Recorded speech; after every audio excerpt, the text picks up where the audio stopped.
Welcome back to BuzzRadar. We cut through the noise to bring you the real stories behind the stars. Tonight, we're diving deep into one of the most explosive and disturbing celebrity sagas unfolding right now. Sean Diddy Combs, the music mogul, the fashion icon, the party king, now finds himself at the center of a legal and ethical firestorm unlike any other. From chart-topping hits to federal raids, from industry legend to facing over 125 harrowing allegations. What happened? Trafficking trial of the music mogul Sean Diddy. Diddy Combs, the case is back in court for... Was convicted of 2 of the 5 criminal charges in his sex trafficking and racketeering case. Imagine this. Your favorite rapper invites you to an exclusive party. You're over the moon. This is the moment you've dreamed of. But when you arrive, the nightmare begins. You become a victim of horrific, violent assault by multiple people, lasting until you lose consciousness. Age doesn't matter. Gender doesn't matter. The sheer brutality of it is unimaginable. But who is P. Diddy?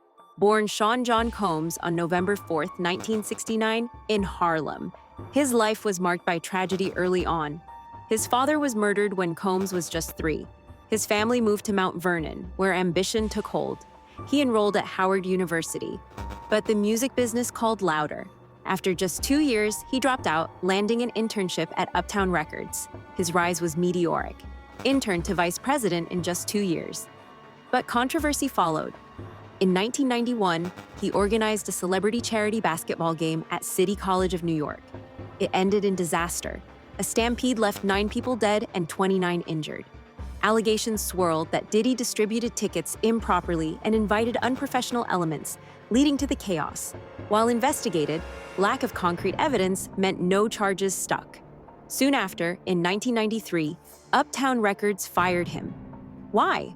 Rapper Lord Jamar later suggested in an interview that Diddy was caught engaging in something inappropriate. Jamar also highlighted Diddy's reputation as an incredible party promoter, hinting those very parties might have contributed to his dismissal. Undeterred, Diddy launched his own empire, Bad Boy Records. His first major signing? Christopher Wallace, the Notorious B.I.G, Biggie Smalls. By 1994, Biggie was a superstar. Bad Boy became a cultural force, especially after Diddy secured a massive $15 million distribution deal with Arista Records in 1993. The label was flying high. However, the mid-90s saw hip-hop engulfed in the deadly East Coast-West Coast rivalry. Bad Boy in East versus Death Row in West, led by Suge Knight. Tupac Shakur, initially considering signing with Bad Boy, famously switched to Death Row. The tension escalated tragically. In September 1996, Tupac was shot and killed in Las Vegas. For years, it remained unsolved. But in 2023, Keith D. Davis was arrested. In court filings, Davis allegedly confessed to the shooting and claimed Diddy paid him $1 million to kill Tupac. Tupac's family hired investigator Cheryl McCollum in 2024, who also reportedly pointed towards Diddy's involvement, though concrete proof remains elusive. Tragedy struck Diddy directly in March 1997 when Biggie Smalls was also murdered. In the shadow of grief, Diddy released his debut album, No Way Out. The tribute song, I'll Be Missing You, featuring Faith Evans, became a global phenomenon, winning a Grammy. How does a figure this successful, this powerful, become embroiled in allegations of human trafficking, sex trafficking, and rape? The dam truly began to break in November 2023. Cassandra Ventura, known as Cassie, a singer signed to Bad Boy in her teens, filed a bombshell lawsuit. She alleged a years-long nightmare of abuse, control, and sexual assault starting when she was just 19, after signing an oppressive 10-album deal, lasting 12 to 13 years. Her allegations painted a horrifying picture of Diddy's infamous parties, often referenced by stars like LeBron James. Ain't no party like a Diddy party. Everybody know ain't no party like a Diddy party, so. Yeah, Cassie described parties where guests were plied with drugs. Then Diddy allegedly orchestrated scenarios where young, inexperienced individuals, including minors, were isolated in rooms and subjected to gang rape by multiple attendees. These weren't just hours-long events. Cassie claimed they could last for days, with victims assaulted repeatedly until unconscious. The alleged weapon? Fear. Cassie claimed Diddy threatened to leak damaging footage if victims didn't comply. The abuse wasn't confined to parties. Cassie alleged Diddy once savagely beat her in a Los Angeles hotel room in 2018. Shockingly, she claimed he paid the hotel $50,000 to secure the surveillance footage, allegedly showing the attack. Further claims included Diddy, while intoxicated, throwing her friend off a 17th floor balcony and orchestrating the bombing of artist Kid Cudi's car simply for speaking to Cassie.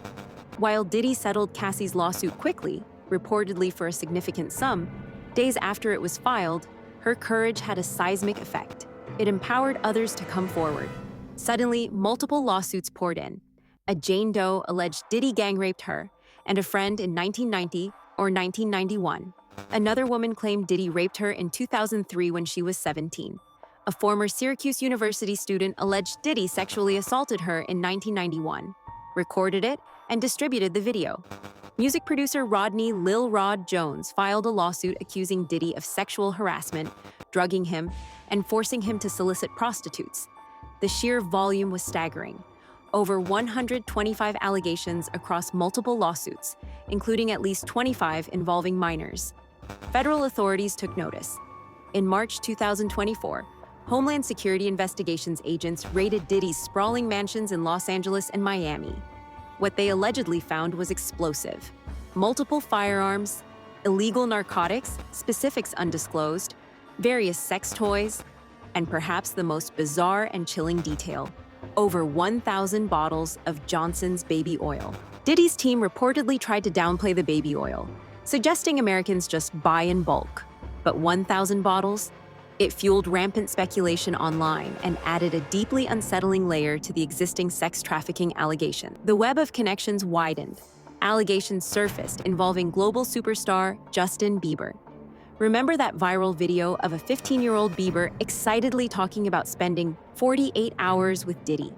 Fans now view it through a horrifying lens. Bieber has spoken about the trauma of his early fame, the pressure, and how tough it was to survive the industry. While Bieber hasn't publicly accused Diddy, the context of the allegations has cast a dark shadow over their past association, which began when Usher introduced the young singer to the mogul. Then came Ashley Parham's lawsuit. She alleges meeting a Diddy associate in a bar who, trying to impress her, video called Diddy. Shockingly, Parham claims that she said to her friend that she don't want to talk to Diddy as he had his hand in Tupac's murder, which Diddy heard on call. A month later, that same associate allegedly lured her to a home under false pretenses. Diddy and his bodyguards were waiting. Parham describes a horrific ordeal, allegedly raped by Diddy with a TV remote, then gang raped by him, his bodyguards, and the associate. She claims she escaped to neighbors who called police, but no action was taken against Diddy at the time. As of now, Sean Diddy Combs is detained at the Metropolitan Detention Center, MDC, in Brooklyn, New York. He's facing a mountain of civil lawsuits and an active federal criminal investigation focusing on sex trafficking allegations. His private jets have been seized, his homes raided, and his reputation lies in ruins. Now, let's be absolutely clear. BuzzRadar emphasizes these are allegations. Sean Combs maintains his innocence and has denied the specific claims through his lawyers. In the eyes of the law, he is presumed innocent until proven guilty beyond a reasonable doubt. It's possible some individuals may seek to exploit this situation for financial gain. However, the sheer scale, 125-plus allegations from diverse sources spanning decades, the federal raids uncovering drugs and guns, the deeply unsettling detail of 1,000 baby oil bottles, the courage of Cassie sparking this avalanche, the video evidence Cassie described, and the silence or troubled histories of figures like Justin Bieber, paints an extraordinarily grim picture that demands answers. It's highly improbable that all these claims are fabricated. The court system will ultimately decide Diddy's legal fate, but the court of public opinion has already rendered a harsh verdict. The Diddy saga is far from over. The federal investigation continues. What do you think? Where did this alleged monstrosity come from? Share your thoughts in the comments below. Want to make sure you don't miss an update on this major story or any of our breaking celebrity news? Smash that subscribe button and hit the notification bell. Stay informed, stay aware. We'll see you next time on BuzzRadar.